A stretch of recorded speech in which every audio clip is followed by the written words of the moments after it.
Le vrombissement des réacteurs remplissait la cabine alors que le vol 417 s'élevait au-dessus des nuages. L'odeur du café fraîchement moulu se mêlait à un léger parfum d'eau, de Cologne et de luxe. Les sièges en classe affaires brillaient de cuir poli, occupés pour la plupart par des cadres tapotant sur leurs ordinateurs portables ou faisant défiler leurs téléphones, plongés dans leur propre monde de réussite. Mais au siège 3 était assis quelqu'un qui ne semblait pas à sa place. Un père célibataire vêtu d'une veste en jean usé, serrant sa petite fille contre lui. Elle avait les yeux rougis par les larmes. Ses petites mains serraient un lapin en peluche, comme s'il s'agissait de sa bouée de sauvetage. À côté d'eux, une femme élégamment vêtue d'un tailleur bleu marine se tortillait, mal à l'aise, leur lançant des regards acerbes. Elle s'appelait Victoria Hale, PDG d'une grande société financière, connue pour son sang-froid et ses remarques acerbes. Elle soupira bruyamment, clairement agacée par les reniflements de l'enfant. Certaines personnes devraient vraiment savoir rester à leur place, marmonna-t-elle juste assez fort pour que l'homme l'entende. Il ne dit rien. Il s'appelait Daniel Brooks, un ancien pilote de l'armée de l'air de 35 ans devenu mécanicien dans une petite ville.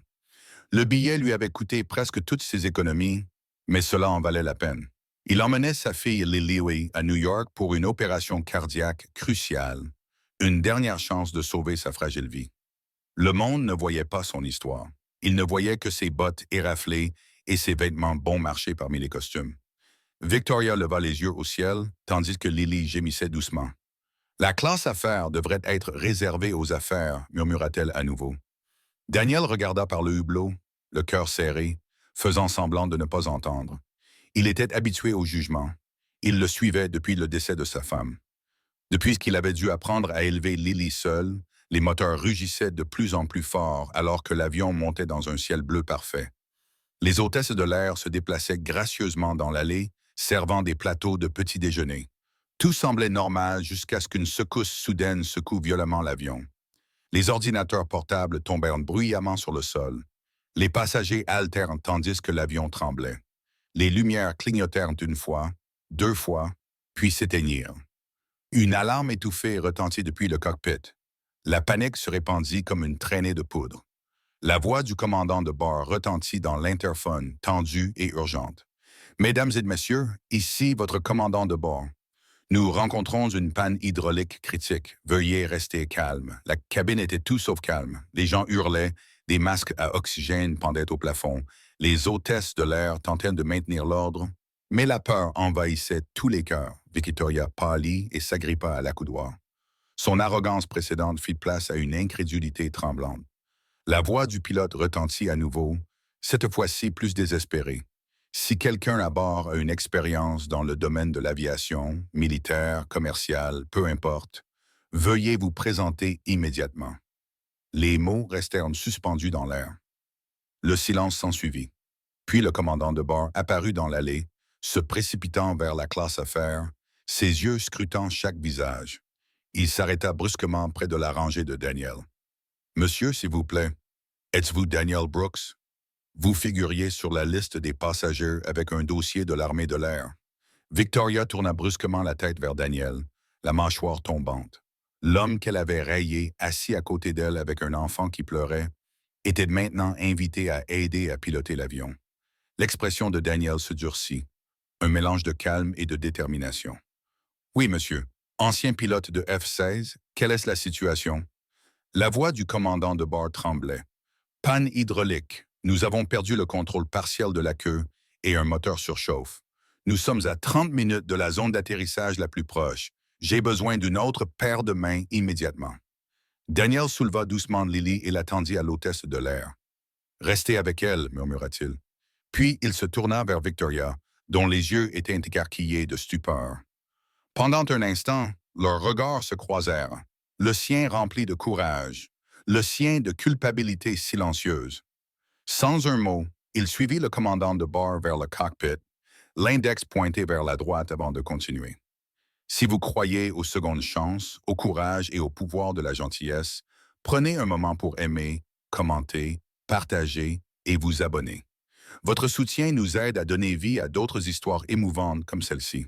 Dans le cockpit, Les alarmes retentissaient, les voyantes d'alerte clignotaient sur le tableau de bord.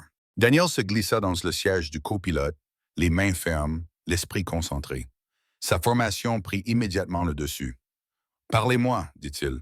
Le commandant de bord lui donna des informations succinctes en phrases courtes. Daniel scruta les instruments. Nous avons une poussée asymétrique. Si le moteur gauche tombe en panne, nous allons entrer en spirale.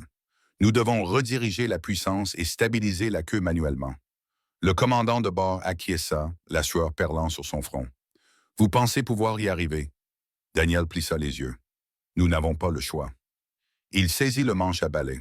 Ses muscles se tendirent.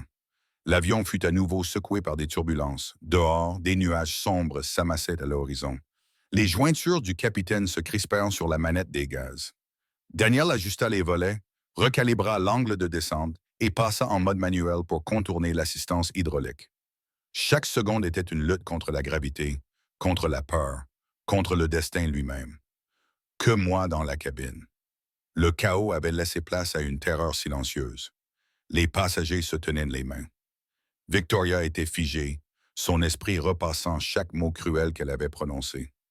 L'homme qu'elle avait rejeté comme indigne était désormais son seul espoir entre la vie et la mort. Son regard se porta vers l'avant, où la porte du cockpit restait fermée. Elle murmura doucement, « S'il vous plaît, faites qu'il s'en sorte. » Les minutes s'étirèrent comme des heures. L'avion trembla, plongeant dangereusement vers le sol. Les bras de Daniel lui faisaient mal, mais il ne lâcha pas prise. « Allez, tenez bon, » murmura-t-il entre ses dents. Le commandant de bord annonça « Piste en vue ». Ils approchèrent de la base aérienne la plus proche, autorisés à atterrir en urgence. De la fumée s'échappait du moteur gauche. Daniel aligna la descente manuellement, ajustant les volets centimètre par centimètre. Le manche de commande ripostait violemment. « Le système hydraulique est hors service. Préparez-vous à l'impact », cria-t-il. L'avion heurta violemment la piste. Les pneus crissèrent, les bagages s'envolèrent des compartiments supérieurs. La carlingue métallique trembla violemment tandis que des étincelles jaillissaient en dessous. Daniel lutta contre les commandes avec toute la force qui lui restait. L'avion dérapa sur le côté, puis ralentit, gémissant, traînant, jusqu'à s'arrêter enfin. Le silence envahit l'air pendant un instant. Personne ne bougeait. Puis la cabine éclata en cris et en halètements de soulagement, d'incrédulité, de gratitude. Le commandant de bord se tourna vers Daniel, la voix tremblante. « Vous venez de sauver 216 vies. » Daniel expira profondément, se pencha en arrière, submergé par la fatigue. « J'ai juste fait ce pour quoi j'ai été formé, » dit-il doucement. Lorsque les passagers descendirent enfin de l'avion, les équipes d'urgence entourèrent l'appareil. Lily se jeta dans les bras de son père, les larmes coulant sur ses joues. « Papa, tu as eu peur ?»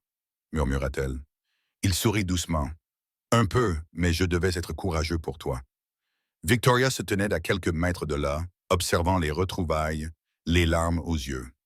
Son costume coûteux était froissé, ses cheveux légèrement ébouriffés, mais pour la première fois, sa fierté avait disparu.